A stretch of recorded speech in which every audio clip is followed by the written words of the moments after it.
Boa noite. Desde o início da guerra em larga escala, algo curioso e até irônico vem acontecendo no campo de batalha. Os próprios invasores russos se tornaram um dos maiores fornecedores de armas e equipamentos para a Ucrânia. Sim, você não ouviu errado. As forças ucranianas capturaram milhares de unidades de tanques, blindados, drones, sistemas de artilharia, defesa aérea e até equipamentos de guerra eletrônica. Entre os soldados, esse fenômeno ganhou até um apelido, o Lend-Lease russo, uma referência direta à ajuda militar que os Estados Unidos da América prestaram à Europa durante a Segunda Guerra Mundial. E o valor desse empréstimo forçado já ultrapassa a casa de bilhões de dólares. Como dizem os próprios soldados ucranianos, quem vem com a espada, pela espada perecerá. Vocês morrerão pela própria arma que trouxeram. De acordo com especialistas, a Rússia, involuntariamente, acabou entregando à Ucrânia mais blindados do que qualquer outro aliado oficial de Kiev. Mas, afinal, de que tipo de armamento estamos falando? E qual é a vantagem real desses equipamentos capturados? É isso que vamos ver agora aqui, no conflito do século XXI. Atualmente, é difícil determinar o número exato de armas capturadas, já que os combates continuam intensos. Mas estimativas indicam vários milhares de unidades, incluindo tanques, veículos blindados, sistemas de artilharia e defesa antiaérea.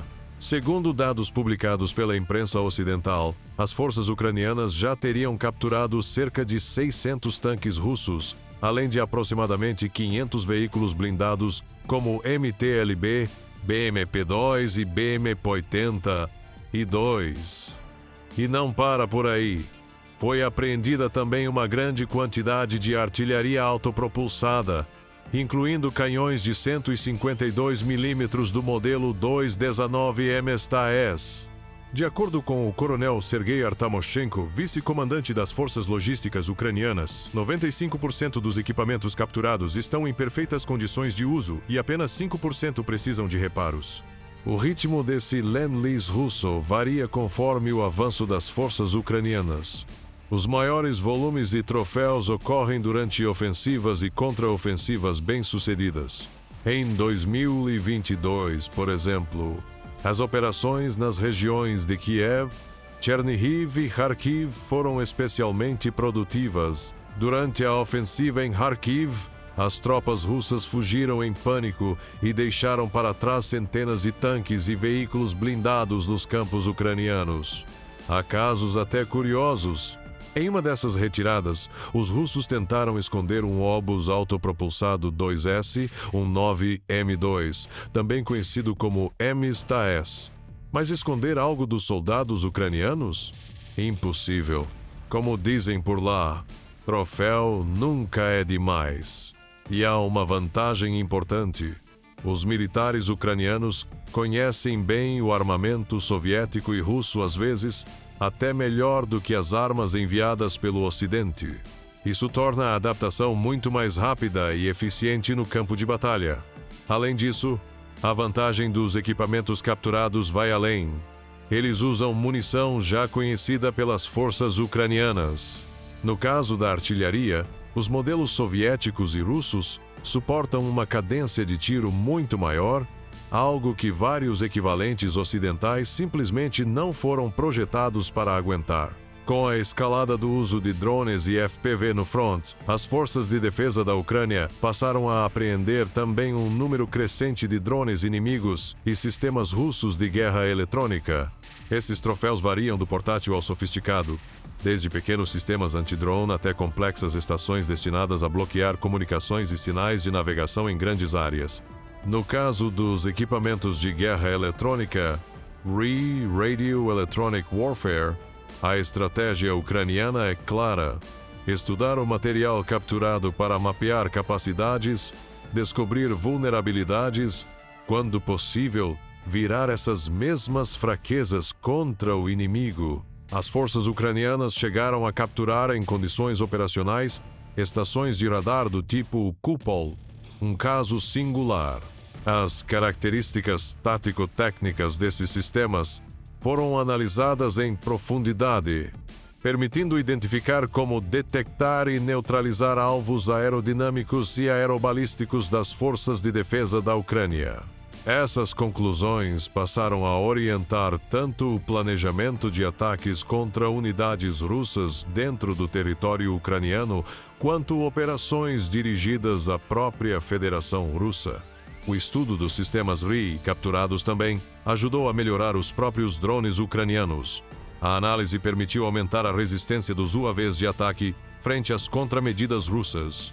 Ao longo da guerra, o exército ucraniano derrubou e apreendeu dezenas de milhares de drones de vários tipos.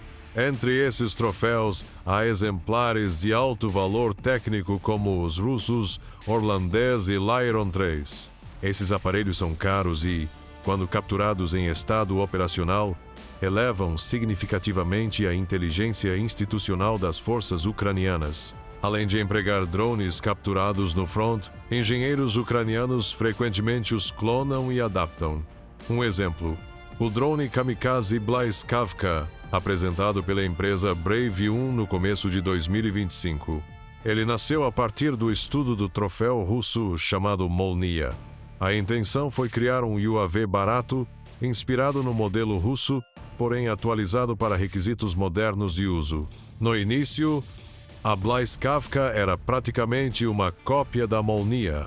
Hoje, porém, traz várias modificações.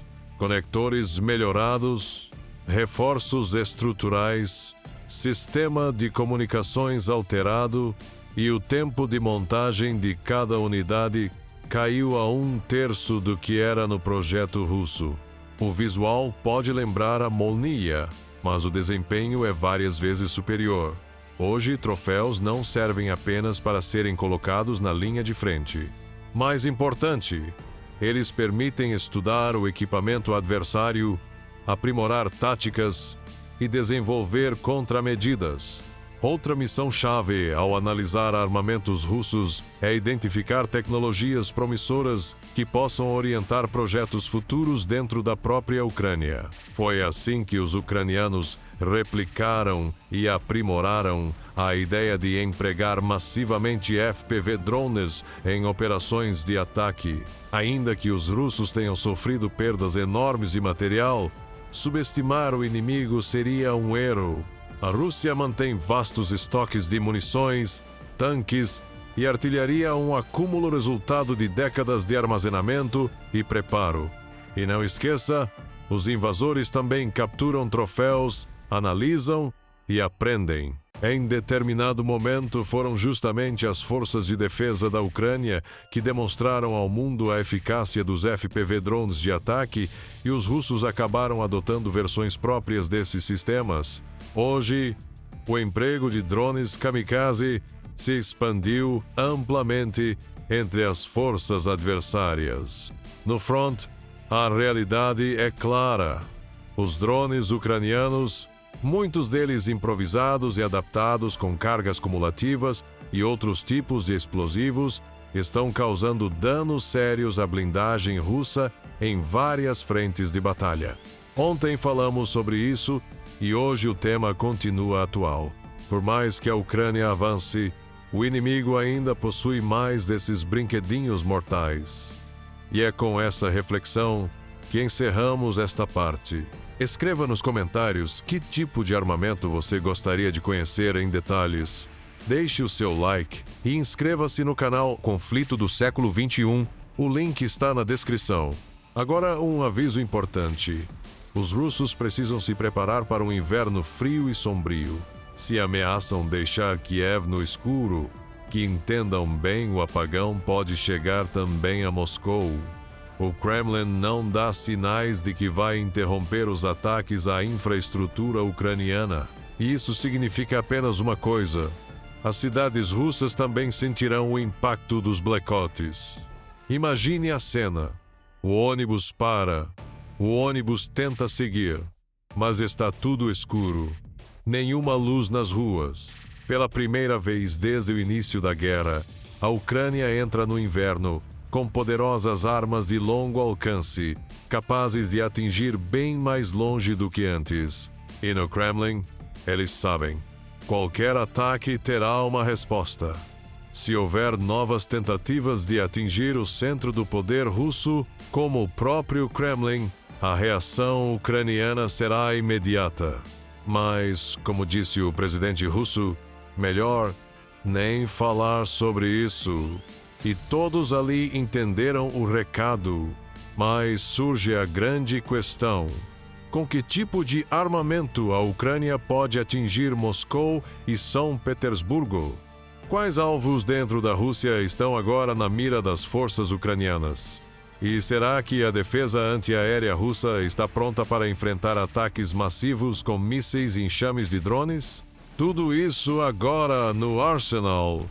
Segundo especialistas militares ucranianos, a Rússia está se preparando para retomar os ataques contra a infraestrutura energética da Ucrânia. Os invasores estão realizando reconhecimento aéreo de subestações, transformadores e estruturas de fornecimento de eletricidade e aquecimento. A análise das rotas de voo de drones de reconhecimento inimigos, junto com relatos de testemunhas, mostra claramente os russos estão mapeando o sistema energético ucraniano e testando suas defesas. Subestações, redes elétricas e gasodutos estão no centro desse monitoramento. O governo ucraniano respondeu de forma direta: se a Rússia atacar, a resposta virá na mesma moeda. Kiev deixou claro para Putin e seu círculo de poder que não existe mais território seguro para o agressor. O exército ucraniano já demonstrou sua capacidade de alcançar qualquer alvo militar dentro da Rússia.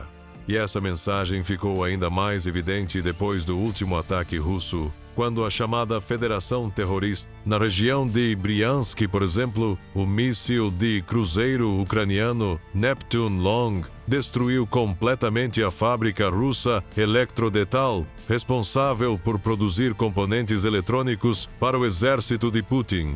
E as ofensivas não param por aí. Além de instalações industriais e bases militares, mísseis ucranianos já alcançam edifícios e quartéis usados pelo alto comando da Rússia, incluindo a sede do FSB na Lubyanka, o Ministério da Defesa em Moscou e até postos de comando de grupos militares em Rostov. O mesmo que chegou a ser tomado por Prigozhin em 2023, estamos no quartel. São 7h30 da manhã. Todas as instalações militares de Rostov, incluindo o aeroporto, estão sob controle. Essas foram as palavras que ecoaram naquele dia. Mas agora, novos alvos estão no radar das forças ucranianas. Usinas de aquecimento e energia em território russo. A mensagem é clara. Se Putin tentar deixar os ucranianos no escuro, o blackout vai chegar também às cidades russas.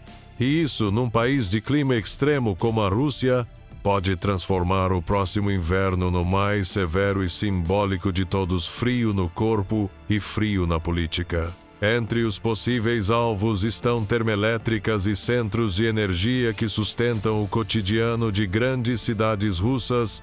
Hoje, o exército ucraniano conta com um arsenal diversificado de armas de longo alcance, tanto de fabricação própria quanto fornecido por aliados ocidentais. Após uma recente conversa entre o presidente ucraniano e Donald Trump, a questão dos ataques de retaliação contra a infraestrutura energética russa foi oficialmente discutida e, segundo fontes, aprovada.